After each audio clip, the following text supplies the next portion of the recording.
사업 목적은 가능하면 다양하게. 웬만하면 처음부터 부동산과 관련된 사업 목적은 전부 등록하는 것이 좋습니다. 그 이유는 나중에 지출이 발생할 경우에 사업 목적과 관련된 업무 활동에 의한 것이라면 비용으로 처리할 수 있기 때문입니다. 그만큼 활동의 폭이 넓어질 수도 있습니다. 반대로 사업 목적이 없는 업무를 위해 돈을 지출했다면 비용 처리가 어려울 수 있습니다.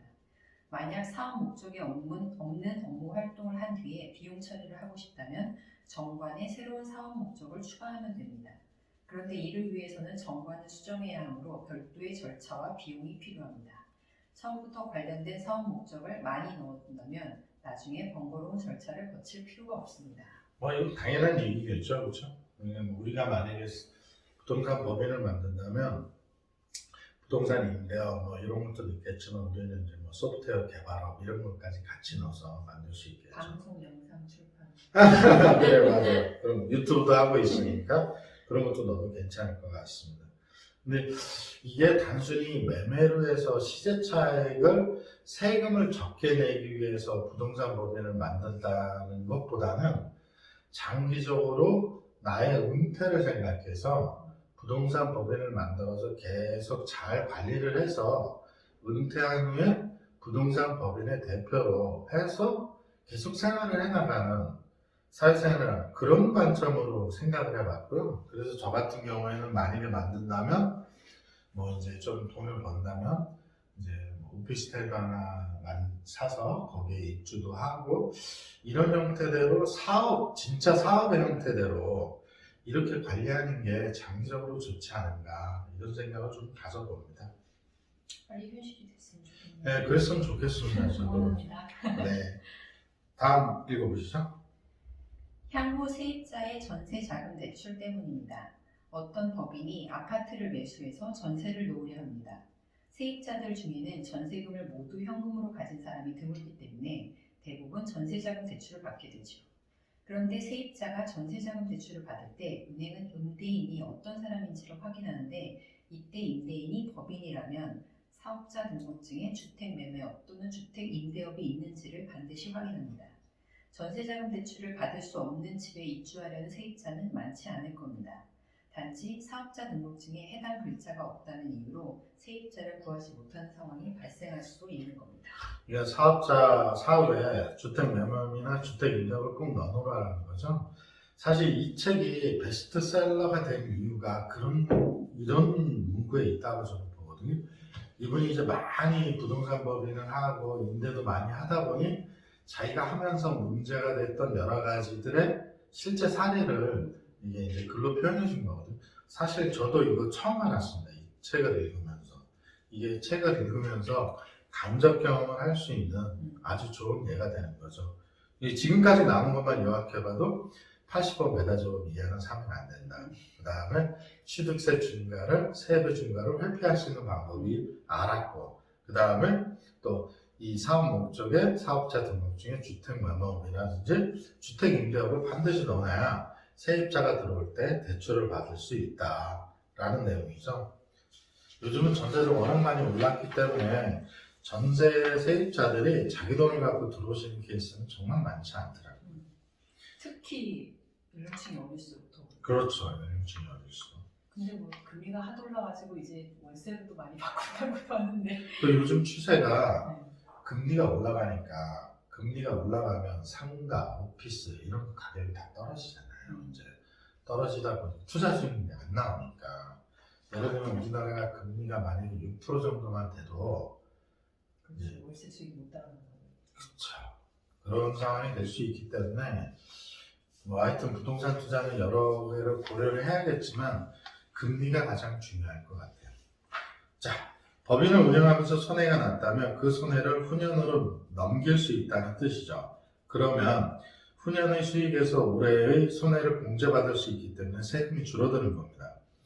개인의 양도소득세는 차익과 차손이 반드시 같은 해에 일어나야 공제가 가능하지만 법인은 당해 사업연도부터 10년까지 2021년 이후에 발생된 손실은 15년까지 이월을 하는 것이 가능하다는 것입니다.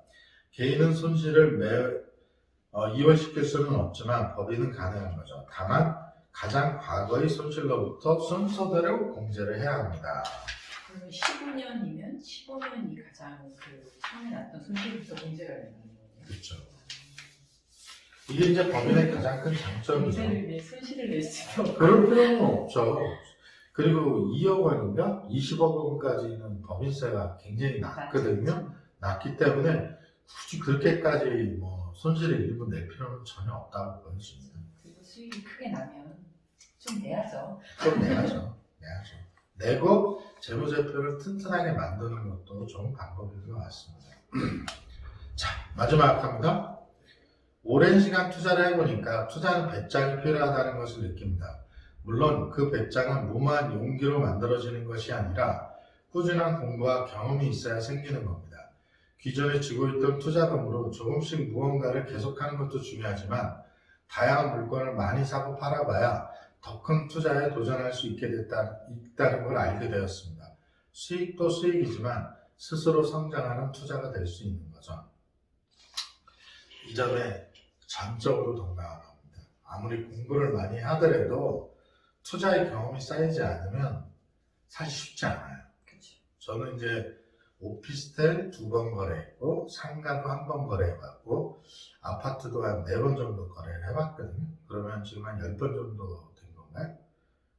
4번, 그렇죠. 6번, 7번 정도 거래를 해봤죠. 거래를 해보면서 거래 금액이 점점 커지는 걸 저도 알게 되고 느끼게 되고요.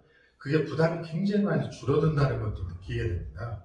그래서 물론 제가 뭐 엄청나게 많은 돈을 벌었거나 뭐 은퇴할 정도의 자금이 있는 것은 아니지만 이제 뭐 직장생활을 하고 있으니까 현상 유지는 하고 있는데 이렇게 투자를 계속 조금씩이라도 해보는 경험을 쌓아봐야지만 큰 투자를 할 때 사실 용기를 내서 투자를 할 수 있거든요.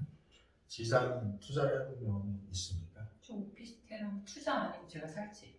오피스텔 한 번, 아파트 매매로 된 아파트 한 번. 지금 살고 있는 네. 거.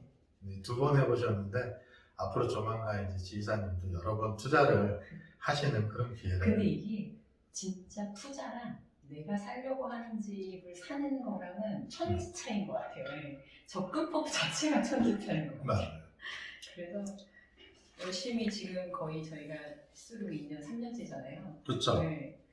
참 그럼에도 불구하고 아직 지금 배짱을 못 부리고 있는 거죠. 그러니까 이게 굉장히 어려운 거예요. 실제로 의사결정하기가. 그래서 구경만 하고 있고 상냥. 저는 뭐 계속 이렇게 변경해 가면서 투자도 하고 있지만 아마 이제 조만간에 뭐 기회가 된다면 같이 한번 투자를 해볼 수 있는 기회가 있었으면 더 좋을 것 같고요. 어쨌든 오늘 리뷰하는 지성의 돈 되는 부동산 1인 법인 이 책 부동산 법인이나 명의가 부족하다고 느끼시는 분들의 경우에 장기적으로 예를 들면 법인을 만들어서 안정적인 은퇴를 생각하시는 분이라면 꼭 한번 읽어보시면 상당히 도움이 많이 될 것 같고요. 부동산 법인에 대한 부동산 1인 법인에 대한 정성적 평가 해보도록 하겠습니다. 주변인에게 추천할 의향이 있느냐? 저는 뭐 적극 추천할 생각이고요. 가성비도 아깝지 않고 경제적 자유 목표를 달성하는 데 상당한 도움이 되지 않을까라는 생각을 가져봅니다. 정량적 평가 하겠습니다. 정량적 평가는 종합 서평은 절대적 권장도서, 부동산을 투자에 관심이 있다면 한 번씩은 꼭 읽어보셨으면 하는 그런 절대적 권장도서고요. 재미는 생각보다 굉장히 재밌습니다. 별로 어렵지 않고 재미있는 부분이 좀 사례도 있고 그래서 재미있는 부분이 있어서 엄청 재미있고요. 유용성은 아주 유용합니다. 그래서 실제로 법인을 만들기에는 좀 더 많은 공부를 해야겠지만 그래도 아주 유용하고 난이도는 그래도 부동산과 좀 기본적인 그 용어를 좀 알아야 되기 때문에 초보자 이상 정도가 읽으면 난이도는 아주 쉽게 읽을 수 있을 것 같습니다. 네, 부동산 투자 요즘 또 각종 규제 때문에 굉장히 고민이 많으실 것 같고요. 저 또한 사실은 고민이 굉장히 많은 편인데 이 부동산 1인 법인을 만드는 새로운 방법과 이 시야를 만들어주신 지성의 돈 되는 부동산 1인 법인 부동산 투자에 관심이 있으신 분들은 꼭 한번 읽어보시면 좋을 것 같다라고 이렇게 권고를 드리겠습니다. 자, 오늘 여기까지 하겠습니다. 감사합니다.